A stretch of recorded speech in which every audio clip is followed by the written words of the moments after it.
C'est à plus de 150 km de Kisangani, Banalia qui partiront la semaine du gouverneur.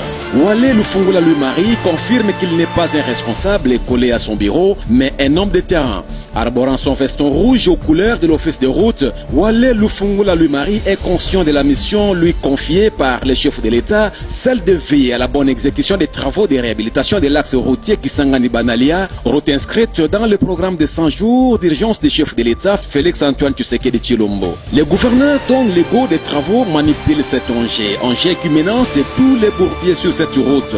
Pose des questions, vérifie, il tient à censurer que tout se passe dans les meilleures des façons. Toujours à Banalia, l'autorité provinciale a déployé d'intenses activités sur place. Tout d'abord, cet important meeting devant l'esplanade du bâtiment administratif où il a appelé la population de Banalia au respect des autorités, au civisme fiscal pour donner à la province les moyens de sa politique ainsi qu'au travail clé de tout développement.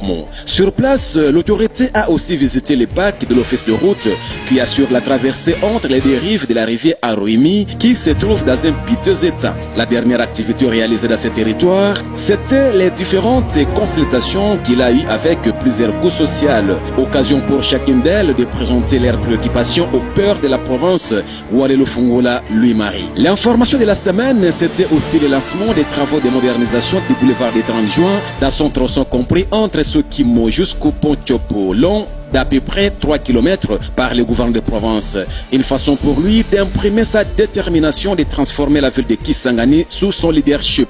Cette activité intervient 24 heures après son retour de Banalia. Au lendemain de l'activité, l'autorité va prendre son avion direction Kinshasa, la capitale, pour participer aux obsèques de Etienne Tshisekedi Wamulumba, père du chef de l'État actuel. D'autres faits saillants de la semaine, ce sont les audiences par le vice-gouverneur à la communauté Komo ainsi qu'au chef de division. À la première, cette communauté se veut une représentativité équitable comme toute autre communauté dans la prochaine administration provinciale. Une demande qui Abibou Sakapel a bien pris note.